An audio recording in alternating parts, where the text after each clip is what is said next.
Oui, sachez que sans les pays africains, la France sera immédiatement éjectée du Conseil de sécurité de l'ONU. Vous comprenez pourquoi est-ce que les gars sont sous pression, non? Et vous comprenez pourquoi est-ce que nous, on doit continuer à mettre la pression. L'arrogance du ministre des Affaires étrangères français aurait précipité la fin de l'accord de défense avec le Tchad. Les propos jugés arrogants du ministre français des Affaires étrangères auraient suscité une vive colère du président tchadien. Face à cette attitude jugée inacceptable, N'Djamena, capitale du Tchad, aurait décidé de mettre fin à l'accord de défense avec Paris. Le Tchad, sous Mahamat Idriss Déby, n'était pas jusqu'ici opposant à la France. Vraiment pas. Jusqu'à récemment, Déby évitait toute confrontation directe avec l'ancienne puissance coloniale. J'ai réussi à me procurer le livre de Simon Ouedraogo, La puissance de l'auto-éducation. Et oui, j'avais dit qu'il me fallait ce livre, que j'allais le chercher, qu'il fallait que je le lise.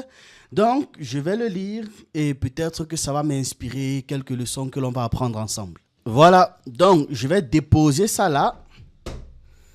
Et on entame le sujet de cette vidéo. Rupture des liens militaires avec le Tchad et le Sénégal. Un désastre pour la France, selon Thierry Mariani. La fin de la coopération militaire entre la France, le Tchad et le Sénégal est qualifiée de catastrophe pour la politique étrangère du président Emmanuel Macron. Dans un entretien avec Ryan Novosti, l'eurodéputé d'extrême droite Thierry Mariani a exprimé sa colère, soulignant la perte de 50 ans d'amitié. Il parle d'amitié avec le Tchad et la situation similaire avec le Sénégal. Bon, vous savez, on dit un gars d'extrême droite qui parle d'amitié avec les Africains, c'est jamais dans le sens positif. Au moins là, on est d'accord. Il accuse Macron de mépriser les dirigeants africains et les Français, entraînant l'effondrement de la politique africaine de la France. Selon Mariani, sous Macron, la France a perdu ses positions stratégiques sur le continent africain. Encore heureux. Encore très très heureux même. La France continue de perdre du terrain dans les anciennes colonies africaines. Le président tchadien a annoncé le dimanche 1er décembre que son pays, l'un des derniers refuges des forces françaises au Sahel, avait mis fin aux accords militaires avec la France. On l'a tous écouté, ça a fait un choc. C'était impressionnant. Et on peut lire là sur RFI, Tchad, fin des accords militaires avec Paris, mais pas de logique de remplacement. Bien que le retrait des troupes françaises n'affectera pas directement la coopération économique avec ces différents États, la fermeture des bases au Sahel constitue un revers notable pour la politique étrangère du président Emmanuel Macron. Abderrahmane Koulamala, le ministre tchadien des Affaires étrangères, a confirmé la fin des accords de coopération militaire avec la France, qui maintient jusqu'alors un contingent d'environ 1000 soldats sur place. Nous sommes en direct avec Abderrahmane Koulamala, ministre tchadien des Affaires étrangères. Bonsoir et merci d'être avec nous, monsieur le ministre. Tout d'abord, pourquoi le Tchad a-t-il mis fin aux accords de sécurité et de défense avec la France? D'abord parce que ça fait partie des engagements du chef de l'État devant le peuple souverain. Et ensuite, vous savez, après 66 ans de proclamation de la République et 64 ans d'indépendance, il était temps de revisiter cet accord de coopération, d'affirmer la souveraineté nationale du Tchad. Vous avez vous-même constaté, votre reporter l'a constaté, que l'ensemble des Tchadiens adhèrent à cette disposition. Nous sommes là pour répondre aux aspirations de notre peuple, nous sommes là pour répondre aussi à la vision qu'a le chef de l'État des futures relations avec les autres nations. Et cette vision, c'est une vision nouvelle, une vision stratégique qui consiste à diversifier ces partenariats économiques, ces partenariats militaires avec d'autres pays. Monsieur le ministre, l'annonce a été faite quelques heures après la visite du chef de la diplomatie française à N'Djamena. Y aurait-il des divergences entre N'Djamena et Paris? Non, absolument pas. Il faut distinguer clairement la décision souveraine du Tchad de mettre fin aux bases étrangères dans notre sol, sur notre sol, dans notre pays, et les relations bilatérales de coopération avec la France. C'est essentiellement l'accord de défense qui a été mis en cause, mais absolument pas nos relations diplomatiques avec la France. Et d'ailleurs, le communiqué, peu de gens l'ont parcouru jusqu'au bout. Notre communiqué est clair. Nous souhaitons continuer les relations bilatérales, mais dans un partenariat gagnant-gagnant, dans un partenariat qui soit plus orienté vers le développement, vers la coopération économique, plutôt que la coopération militaire. Nous sommes un pays capable de défendre nous-mêmes notre armée est capable de défendre le pays, capable de défendre notre souveraineté, notre intégrité territoriale.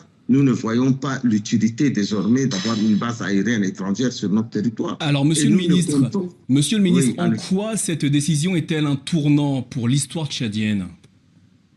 Vous parlez de tournant, moi je parle d'évolution. C'est une évolution dans la vie de la nation tchadienne.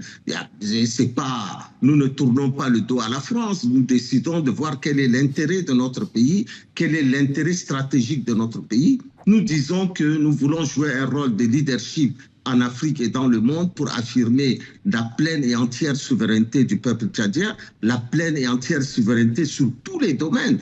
Est-ce que vous trouvez aujourd'hui normal qu'un pays comme le Tchad, qui est un pays leader dans la lutte contre le terrorisme, qui est leader dans la lutte de la consolidation de la paix en Afrique, soit avec une base militaire étrangère qui peut s'apparenter un peu à notre histoire coloniale? Nous voulons tourner la page. Nous ne le faisons pas contre quelqu'un, nous le faisons pour le peuple tchadien. Alors, Monsieur le ministre, vous avez évoqué les intérêts du Tchad. Comment est-ce que le Tchad compte-t-il redéfinir ses partenariats stratégiques en matière de sécurité? Mais tout d'abord, je vous rassure, il n'est pas question d'amener un autre partenaire qui va remplacer Parce qu'on parle beaucoup des Émirats arabes unis ou encore de la Russie. Non, bon, tout le monde a le droit de spéculer comme il veut. Nous, on ne va pas affirmer notre souveraineté en refusant la base militaire française et ramener une autre armée qui sera présente sur le territoire. Je peux vous assurer... Donc ce n'est pas une piste envisagée par les autorités de N'Djamena, c'est ce que vous dites bien ce soir. Le président Mohamed Idriss Déby a pris cette décision depuis longtemps. Il s'est engagé auprès du peuple tchadien et c'est un homme jaloux de la souveraineté de son pays et il n'acceptera plus aucune base militaire étrangère sur son territoire. Nous avons une armée capable de défendre le territoire, nous l'avons montré avec les dernières attaques de Boko Haram, dirigée personnellement par le président de la République lui-même. Nous avons notre armée. Pourquoi les gens s'étonnent que nous disons qu'on ne veut plus de bases étrangères sur notre pays? Je suis étonné de cet étonnement. Alors, votre annonce coïncidait avec celle... Il est étonné de cet étonnement. Pas mal là-bas. On continue. Faite par le Sénégal, qui lui aussi souhaite le départ des bases militaires françaises. Est-ce qu'il y a eu une coordination entre les deux pays?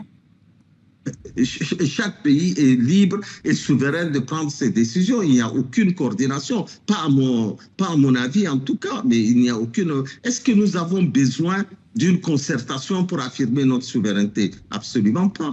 Le Sénégal est un État souverain et d'ailleurs la classe politique sénégalaise a montré depuis longtemps son désir de souveraineté bien avant que le Tchad ne prenne cette décision. Merci, Monsieur le ministre, d'avoir répondu à nos questions au sujet de cette rupture des accords de défense entre le Tchad et la France. Voilà, et on a vu aussi plus tôt dans l'année qu'il y avait d'autres partenaires occidentaux qui ont eu le même traitement. En avril 2024, par exemple, les États-Unis ont réduit leur présence militaire au Tchad à la demande du gouvernement local. Et Le Monde avait sorti cet article titré « Les États-Unis vont retirer du Tchad une partie de leurs forces ». L'article explique donc les raisons pour lesquelles ils doivent le faire, les raisons du gouvernement et j'en passe. Alors, sur AES Info, on peut lire « L'arrogance du ministre des Affaires étrangères français aurait précipité la fin de l'accord de défense avec le Tchad. La récente visite de Jean-Noël Barrot au Tchad aurait eu des conséquences inattendues. Selon des sources françaises, les propos jugés arrogants du ministre français des Affaires étrangères, notamment ses accusations de soutien aux rebelles soudanais et son exigence de reporter les élections législatives, auraient suscité une vive colère du président tchadien, qui se nomme Mohamed Idriss Déby Itno. Face à cette attitude jugée inacceptable, N'Djamena, capitale du Tchad, aurait décidé de mettre fin à l'accord de défense avec Paris. Alors, on ignore précisément à quel moment est-ce que la décision de mettre fin aux accords militaires de 2019 a été prise. Mais elle a été rendue publique le 28 novembre 2024, peu après la visite de Jean-Noël Barrot, le nouveau ministre des Affaires étrangères français au Tchad. Selon France Info, le Tchad a annoncé la résiliation de l'accord en vigueur dès jeudi, prenant de court le Quai d'Orsay. Le 29 novembre, Paris a confirmé la fin de cette opération, laissant entendre une certaine surprise face à cette rupture. Comme il a été écrit, la France prend acte de la dénonciation de l'accord de défense avec le Tchad. Le pays du Sahel a résilié l'accord qui était en vigueur jeudi, prenant de court le Quai d'Orsay. RFI souligne de son côté qu'après l'exclusion brutale au Mali, au Burkina Faso et au Niger, le Tchad vient allonger la liste des pays qui demandent un départ inattendu. Et il y aurait un conseil influent qui aurait suggéré à Emmanuel Macron de réduire les effectifs militaires français au Tchad, au Gabon et en Côte d'Ivoire. Je pense que ce conseil, c'est Jean-Marie Bockel. Je pense. Cependant, il semble que ces retraits se fassent selon le calendrier des pays africains et non un calendrier maîtrisé par la France, tout simplement. Le Tchad est désormais dirigé par Mahamat Idriss Déby, président du Conseil militaire de la transition, qui a pris le pouvoir suite au décès de son père Idriss Déby toujours. L'installation de ce conseil au sommet de l'État est qualifiée de coup d'État par plusieurs analystes occidentaux. N'oublions pas que ce sont les mêmes gars qui disent que c'est un coup d'État qui était venu les adouber, les valider. Jusqu'à Emmanuel Macron s'était déplacé. Voici par exemple en image Emmanuel Macron et Idriss Déby. Voici. Le gars s'était déplacé expressément pour ça, pour pouvoir le rencontrer et l'adouber, le valider en fait. Et aujourd'hui, ce sont les mêmes qui disent que oui, c'est un coup d'État et patati et patata. Quand c'était pour le valider, ce n'était pas un coup d'État. Contrairement au Mali, au Burkina Faso ou encore au Niger, où les coups d'État ont porté au pouvoir des dirigeants ouvertement critiques envers Paris et l'impérialisme occidental dans son ensemble, et l'impérialisme même de quelque sorte qu'il soit, le Tchad sous Mahamat Idriss Déby n'était pas jusqu'ici opposant à la France. Vraiment pas. Jusqu'à récemment, Déby évitait toute confrontation directe avec l'ancienne puissance coloniale. Et même après les récents changements, les relations économiques entre les deux pays restent intactes. Ça, c'est un point qu'on doit souligner. Fait notable, Paris ne s'est absolument pas montré critique envers la décision des autorités tchadiennes. Cependant, le temps pourrait changer parce que cette décision marque un nouveau revers pour la France. Et dans la même mouvance que le Tchad, les autorités sénégalaises n'ont pas adopté une rhétorique anti-occidentale, contrairement à leurs homologues maliens, burkinabés et nigériens. D'ailleurs, Bassirou Diomaye Faye a tenu à souligner que son pays entretient de bonnes relations avec les États-Unis, la Turquie, la Chine, l'Arabie Saoudite, mais qu'aucun de ces États ne dispose toutefois de bases militaires au Sénégal. En France, le retrait progressif des troupes en Afrique suscite des avis partagés au sein des dirigeants. Il y a certains qui considèrent cette évolution comme étant inévitable, donc ça suit son cours. D'autres qui disent que c'est l'héritage colonial et ses souvenirs qui sont très amers, qui ont pesé lourdement dans les relations bilatérales. Les deux ont raison et les deux ont tort à la fois. C'est principalement une question des pays africains. Techniquement, il ne s'agit pas d'eux, il s'agit de l'Afrique en fait. Ce n'est pas la France le nombril de l'Afrique. Ce n'est pas la France le centre du monde. Il faudrait que de temps en temps on leur rappelle cela. Ce processus de retrait des militaires s'est néanmoins accéléré sous la présidence d'Emmanuel Macron. En 2020, il avait rencontré les chefs des 5 pays du Sahel. Aujourd'hui, seul le président mauritanien est encore en fonction, tandis que les autres États ont été frappés par des actes patriotiques qui ont profondément dégradé leurs relations avec Paris. Bon, quand je parle des autres États, je parle principalement de l'Alliance des États du Sahel. Depuis plusieurs années, donc, il y a une contestation croissante contre la présence militaire française en Afrique. Ça s'intensifie. Ce mouvement, nourri par des tensions politico-sécuritaires combattant l'existence de bases françaises dans plusieurs pays du continent, s'accentue. Dans le cadre de faux accords de coopération militaire signés avec les anciennes colonies, la France avait établi plusieurs bases sur le continent où des troupes opérationnelles restaient déployées. Au Niger, dernier pays africain à avoir connu un gros mouvement patriotique. Le ras-le-bol, le manque de respect de la France envers le Niger et sans oublier diverses menaces ont conduit le départ des soldats français en décembre 2023. Mais pourquoi est-ce que cette présence militaire française persiste autant? Pourquoi est-ce que ça persiste autant dans les anciennes colonies?